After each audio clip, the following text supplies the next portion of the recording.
Hey guys, what's up? This is Grady Miller coming at you with another video. Today we're going to be taking a look at the new Nintendo 3DS XL. This is going to be an unboxing and comparison video. I'm also going to be reviewing this. So, first off, I noticed that there's a lot of stuff on the front of this box. It's like super stable 3D and built-in amiibo support, faster processing power, C-stick for enhanced controls. Just like one of those knockoff consoles that you usually buy that has like, oh, it's 32-bit and extreme graphics and 32 million games. I think the last product I saw from Nintendo that was like this might have been the Game Boy Advance, where it had, like, it's 32-bit and compatible with over 1,000 titles, no games included. And just like the Game Boy Advance saying something wasn't included, we have no AC adapter. AC adapter not included. So let's just compare this to the 3DS XL box for a minute. You can see that it is, in fact, a smaller box, so you can see what I'm talking about. Not only is it shorter, but I believe it's also thinner. Yeah, it's thinner than the original XL box. But I believe if we stack it, it is the same height. So obviously it's most likely due to the fact that the new XL does not have the charger, while as the old one did have the charger. So let's hurry up and just take this out of the box.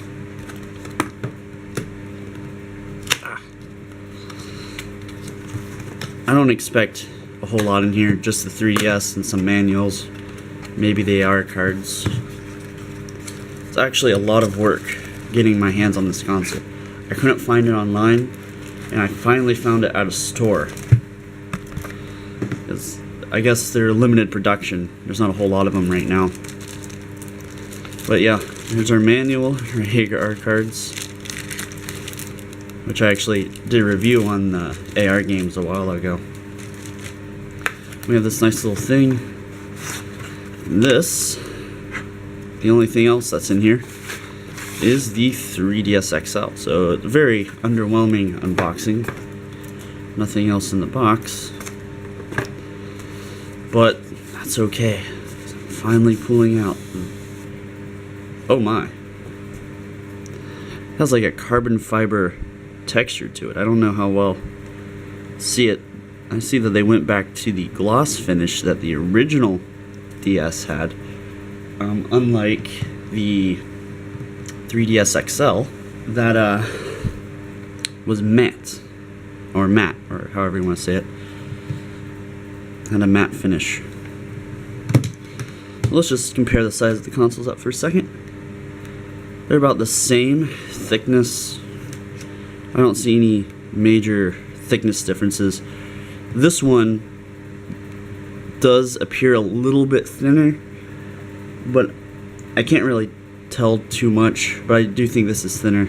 It might be because this still has the foam in it. It might be raising it up a little bit. So let's just open this up. And right off the bat, you can see the differences between, oh, hello, it's on. Between the control layout. Obviously, we have gray buttons for our A, B, Y stuff. And down here we have our start and select.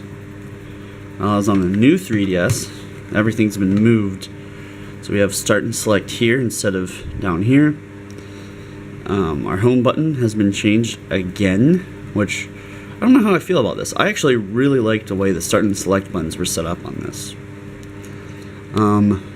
Our mic is in the same place.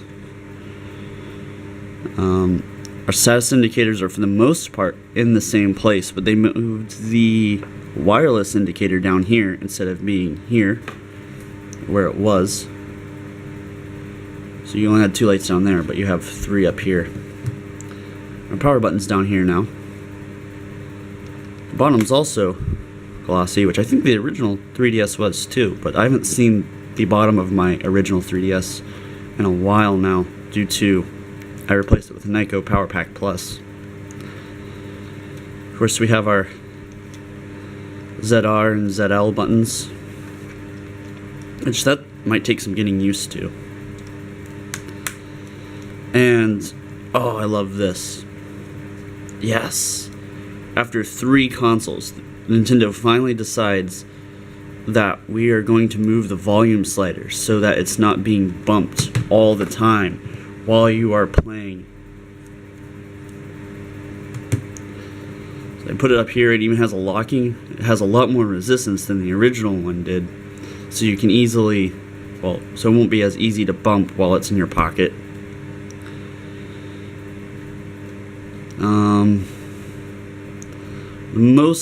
For the most part, the layout seems to be the same, of course. They removed the straps, where you can put the hand straps on the 3DS. It's no longer on the new one. Stylus was moved down here, versus being on the side here. Power button is now down here, versus being there. AC adapter is now in the center, where the game cartridge used to be, and the cartridge is now down here. The headphones is in the center, while as it was all the way, it's where the cartridge was, or where the cartridge is now. So, a few minor changes. So I guess the only thing left to do now is actually power it on and test it out. Alright, so I've had a little bit of time to play with the 3DS, or the new 3DS now. And I gotta say, I'm really loving it. I was really skeptical about the facial 3D at first, but it works out really well. The only reason it's not on now is because, well, it just makes, you know, gameplay recording extremely sloppy when you do so, and you can barely see what's going on. But in reality, like, everything works. Like, you can see, circle pad is actually really nice. It's really, I do wish that it had a little bit more movement. It's more like those little nipples that you had on early laptops in the center of the keyboard to control the mouse. In fact, it's exactly the same thing. But yeah, you're just using it as an analog stick. But yeah, it would be nice if it had just a little bit more movement in it. It obviously does have a little bit of movement, and it does work really well. It does sense speed a little bit. I don't know if it's the game, which this is Monster Hunter 4 Ultimate.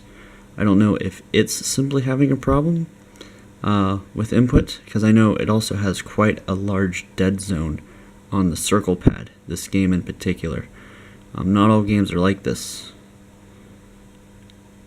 As you can see how much I have to move it before my character actually starts to move. That's a pretty big dead zone. So I think it's actually just the way that this game handles the control input isn't exactly to par, but I'll have to verify that with another game. But so far everything seems to be, you know, really good. Control stick, I'm obviously using it quite a bit. A lot of people said, oh, well, it's not going to, you know, work as, you know, your main thing. You're not going to want to use it all the time. And once you get used to it, it's really not that bad. I mean, sure, a full-on circle pad would be better, but in reality, it's not bad to use. You can actually play a game well with it, and it will work.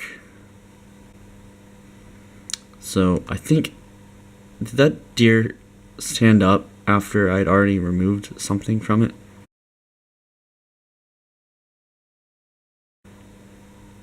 Oh my. Okay, that is weird. But, yeah, I'm really loving this. This is a really nice upgrade to what the 3DS was. Of course, we're looking at twice as much processing power and twice the RAM as the original 3DS. So everything loads faster, everything's smoother. I can simply press this, very quickly open up Miiverse, and just Miiverse is a lot faster than it used to be on the 3DS. Post my screenshots, the whole ordeal. And overall, very nice. Alright guys, so I've popped Fantasy Life into my 3DS to test the dead zone that I was talking about on the circle pad. And I've discovered that, the dead zone is pretty much, I guess, from the way that the game itself handles the controller input. As you can see, I have a lot more range and motion in the circle pad. I can walk very slowly and speed up and slow down. Alright, so here we go. We're going to try Super Smash Bros. Out, Final Destination. We're going to see how this C-stick right here will do.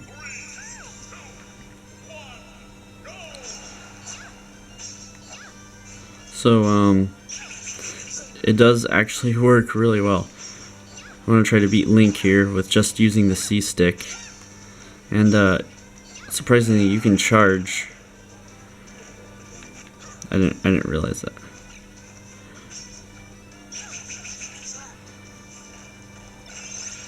Yeah, so just using this C-stick alone, of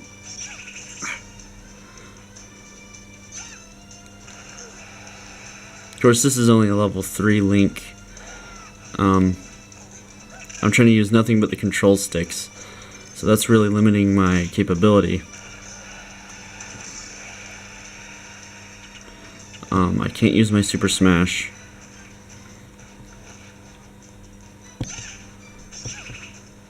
I can't let go of this weapon either, which that's unfortunate.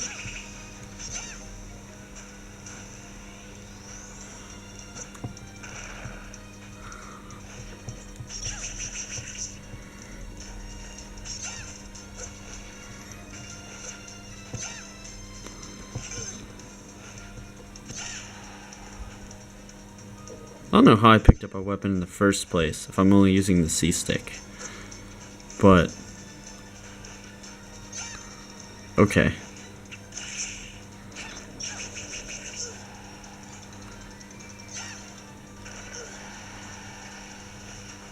Ooh, is this gonna be 2? Yes. What? There we go. Oh, I jumped. Oh wait. There we go.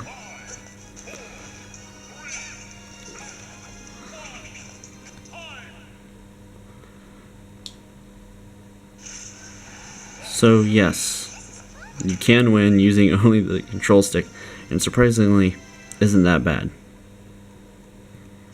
Yes, I was using Peach. Deal with it. Alright guys, so real quick, I just have a few more things to say that I haven't covered yet. All of them are right here in the settings from the home menu. We do now have auto brightness, which you can disable, and then choose your according screen brightness. And we also have a wireless communications manual switch, or software controlled switch. Since there's no longer a wireless communication switch anywhere on the console, it's all controlled by software now. And last thing is, I've had this console for about 2 days now, and since I did the unboxing, and I have to say, I am loving it. The 3D with the face tracking is amazing. I've only turned it off for this video, and it's just amazing to let completely go, not having to focus on keeping the 3D inspect and eventually just turning it off and leaving it off. It really works, and it works very well. I've had no issues with it. And that about wraps it up for this video. Thank you guys for watching, and I hope you enjoyed it.